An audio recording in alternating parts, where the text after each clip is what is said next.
Barakatha Yahweh, Barakatha Yahushai, Barakatha Yahweh, Barakatha Yahushai, Barakatha Yahweh, Barakatha Yahweh, Ba'ashem Yahushai, Ba'ashem, Barakah Kodash.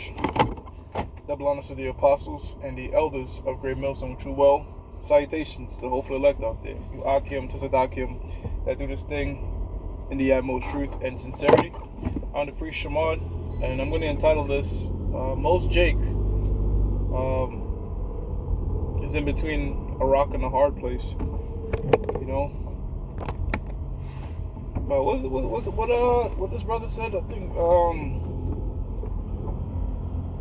Michael Jackson said too loud, you can't get out of it. That song, it's too high to get up and too low to get down. Some shit like that. Pretty much the inspiration for this show comes from the death of the rapper Pop Smoke. Alright? Again, not every single brother know about the rapper, but his death has garnered some success. And in my YouTube newsfeed, I'm seeing a lot of Pop Smoke shit. Cause I got information on it. They're saying it's gang related, pretty much. Yeah, there's a song, you hearing a lot of people say "woo" in New York, right? And I didn't know what the fuck that thing was about. I just thought it was some catchy shit these niggas are doing nowadays. But apparently it's gang related, right? And it's pretty much. I wouldn't say it's like the early 2000s when everybody was giving out buck 50s. Buck 50s in New York, by the way, is like when the bloods were slicing everybody's faces for gang initiation. Became very popular. So a lot of people were scared in New York, right?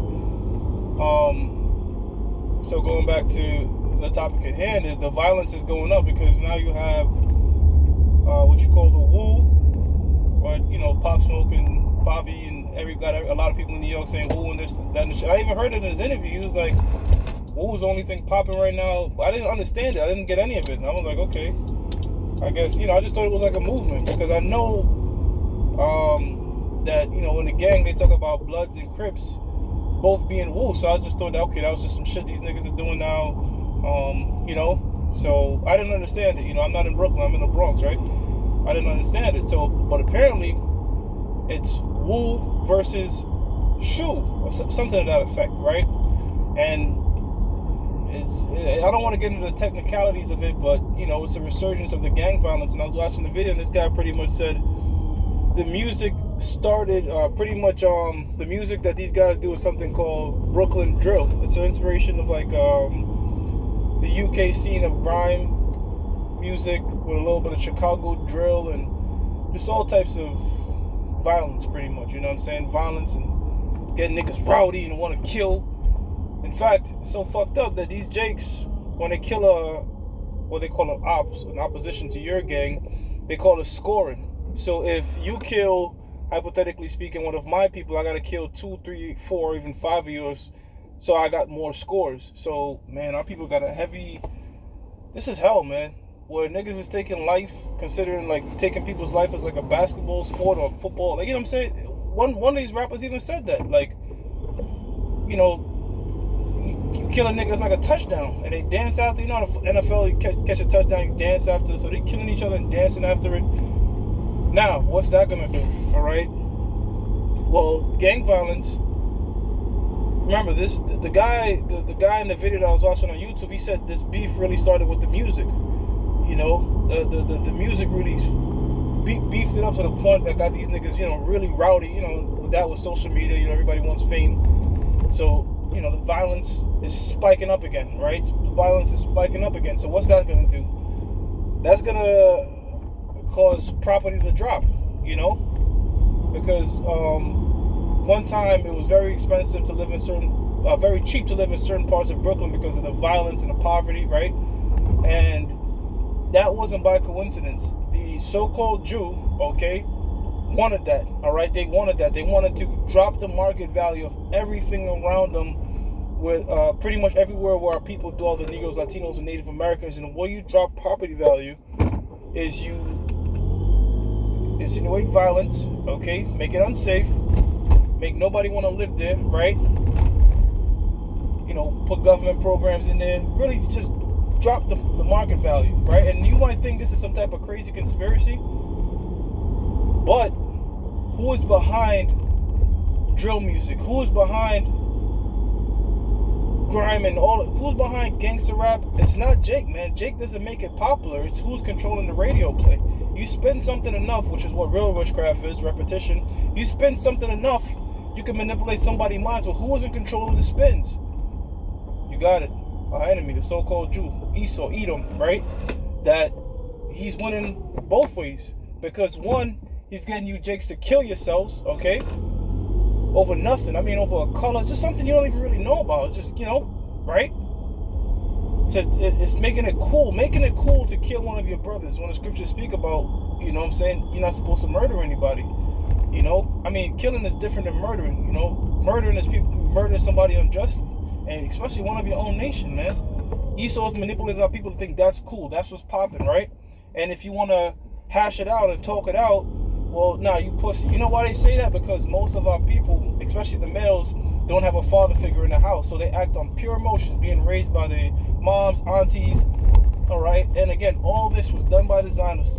That's why the scripture says never trust an enemy. In Sirach, the 10th chapter, the 12th chapter, the 10th verse, because most of these government programs were created by who? By Esau, man. Most of the gangster rap that who controls the spins at the end of the day and profit off of it? Esau, man, not you. You get the crumbs. You get to wear a little gold chain. But he's seeing the larger picture of this devil, right? So, property values going down. You got our people killing themselves over nothing. And guess what they're going to do? When they ready, when they drop that shit to the very bottom where nobody wants to live there, guess who's going to spike the rent up? Not you.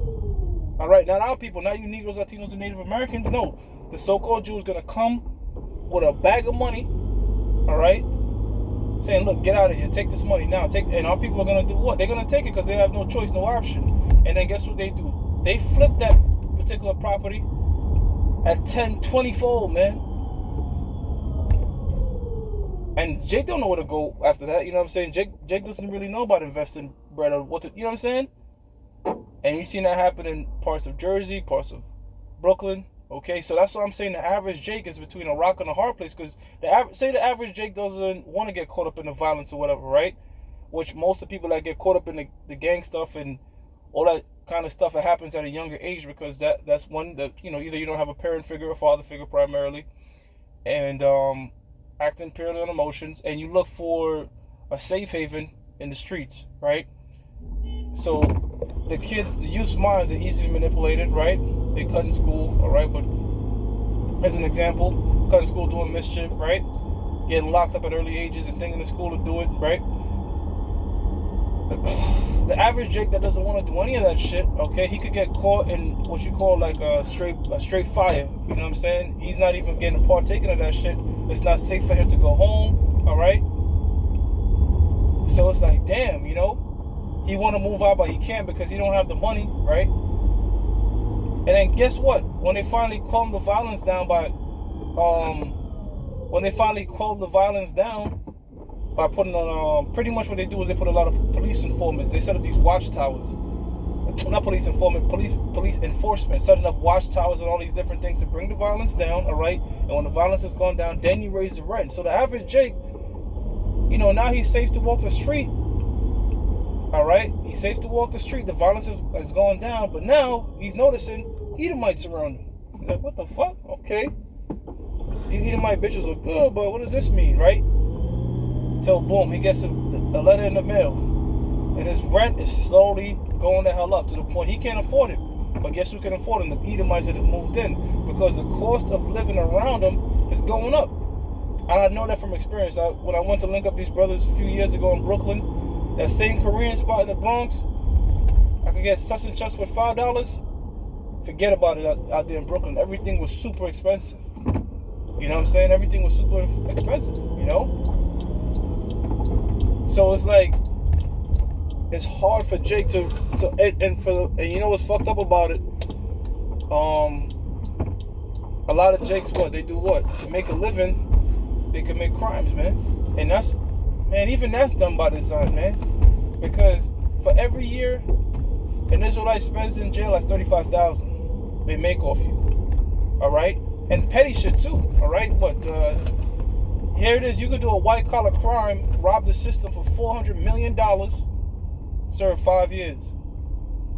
And then you could get caught with a pound of weed, which we don't advocate you deal with that shit, right? And you could get 7, 10, 20 years, man. You know, 3 offenses, and they could give you, forget about it. They could lock you up like crazy. While meanwhile, you got white collar crimes that's going around with these Edomites in suits are robbing people for millions, man. And they ain't getting no damn time like that, man. All they gotta do is cop out with these expensive so-called Jew lawyers again, going back to the so-called Jew, Job 9:24, Amalek, right? They get these so-called Jew lawyers, and what they just say is, look, I wasn't aware of it. They know how to play the system. You can't afford them lawyers. The average Israelite can't afford them lawyers. All right? And the corrupt keep going on because this is a corrupt society. And that's why the majority of the people are in mourning, as it says in the book of Proverbs, because a lot of people are aware of this injustice that's going on. But what can you do about it? All right? At the end of the day, whoever controls the money is what really control everything. And these devils control all the money. You know, the money you could buy people off, they have the ultimate defense. They have so much defense that it's an offense, you know, to destroy our people. And that's the story of most Israelites here, you know, in America, man. Except the few that come across the street, because what the things that I've just described, Jake being between a rock and a hard place, is an unstable situation. Now, what's going to stabilize you? This knowledge, wisdom, understanding, man. If all Israelites had this truth, man, can you even imagine what that would be like, man? I'm talking about no Jake's being a nigga towards you, no Israelite being a nigga towards you. All right, walking with wisdom, not mischief. You know, just a head on our shoulders, and that's what really would separate us from all these nations, as it says in the book of you know, Deuteronomy, man. That's what really put us above all these nations, man. They will look and observe the way we carried ourselves through the law, statutes, commandments, and just be in awe and utter respect. That now is gone. Our people are pretty much dead from the neck up. I mean, that's in Proverbs, the 21st chapter and the 16th verse. All right, but guess what? Some of us in this truth now, well, all of us in this truth were once dead. Ephesians 2:1. The Apostle Paul said, look, I know you were dead in your sins. All right, because the things that I'm describing, look, man, brothers have been in all types of gangs and seen shootouts and been maybe drug dealing, whatever, all of it, man. From the worst to it's from the worst possible scenario of being in the streets, if you will, to a lesser form, all right? Just living in the ghetto, whatever, you know what I'm saying? Just been through bullshit. Now that you got this truth, you know how to maneuver through the matrix, you know? You know how to maneuver through the matrix, how to stay out of Esau's court system to the best of your ability, man. All right? Here and again, we're going to still slip up because we're in the flesh and we're going to make simple mistakes, you know? That's just out of your hands sometimes, okay? But guess what? You got this truth, all right, that keeps you from pretty much bugging out and losing it, you know? Sometimes Jake go through so much stress, he just say, man, fuck it, man. And then they just lash out. Whether it be violence upon others, violence upon themselves, you know, they just lash out. You know, dealing with child support. You know, having a woman, you know, taking your kids from you, bringing you through the court system, could be fucking your best friend and having you pay her money. You know what I'm saying? Shit like that just, you know, pressure maketh the wise man mad. So a lot of our people just snap. You know? But to the unstable examples that I've given, so into the book of Isaiah 33:6, this knowledge and wisdom and stability, this knowledge, wisdom, understanding is keeping us stable now, and even greater unstable times to come. I'm talking about Jeremiah 30, verse 7, I believe, or Daniel's 12:1. I know that for sure. Jacob's trouble. Things are, even though I've described the fucked up situation that we're living in now, believe it or not, according to the Bible, it's only going to get worse. Darker days are coming, man. Darker days are coming. Days are coming that, look, man, this really shit that we're going through is light. It's a light affliction overall, as the Most High put it. But there's going to come time where it's going to get so bad out here that your greatest affliction, you're going to miss it. The greatest affliction you're going through, like, damn, I'm stretching over a parking ticket, and now I'm seeing people getting eaten alive in front of me. You know what I'm saying? It's going to get that crazy out here, man.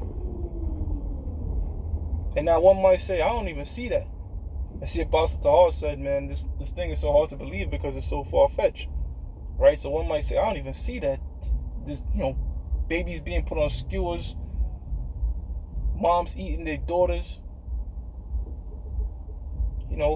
Get as horrific as you can in the mind, the Most High might put it to pass, man. It's going to get that. I mean, Scripture says, like a time that no one has ever seen before. It's going to get bad. That these perils that we go through in our day-to-day lives now is going to seem like, man, that won't shit. So as a whole, our people are in a rock and a hard place, man. You see, when I started out with that situation, that Jake, he tried to get it through Pop Smoke. All right, he started off as a basketball player apparently, because a lot of our people are trying to make it through. They make it like it's like either sports or entertainment. You know what I'm saying? Some type of, that's how most of the people in the hood try to get out. Through sports and using the God-given talent the Most High gave us to try to get out the shit. But even when you get out of it, you can still be cursed. This dude didn't even die in his hood. Dude died over there in LA. Gunned down by his own people. But guess what, man? If you get what you put out, man. All right, the dude wasn't a saint, He was rapping about killing other people. So look, if you have the knowledge and understanding of the scriptures, you're not gonna be doing nothing like that, man. You're not gonna be pushing out violence. Cause trust me, man, you live that life and push that shit out hard. I've seen it myself, man. That shit come right back at you, man. You want to live that lifestyle, and brothers that are close to me know situations that I'm talking about where, guys trying to be like their big brothers in that lifestyle, got gunned down, man. Real life shit. So, that lifestyle ain't worth it, man. And to the average Jake that ain't living that way, but the cost of living is going around, the price of living is going up around you. All these different types of situations being pushed upon you. Get into this truth, man. All right, because a strong way to fortify your mind is being in this truth, man. With that, I'm gonna give all praises to Yahweh, Ba'ashem Yahushua, Ba'ashem Rakakodash, that belongs to the apostles and the elders of Great Millstone, which you well, and salutations to the whole for the elect out there. Shalom.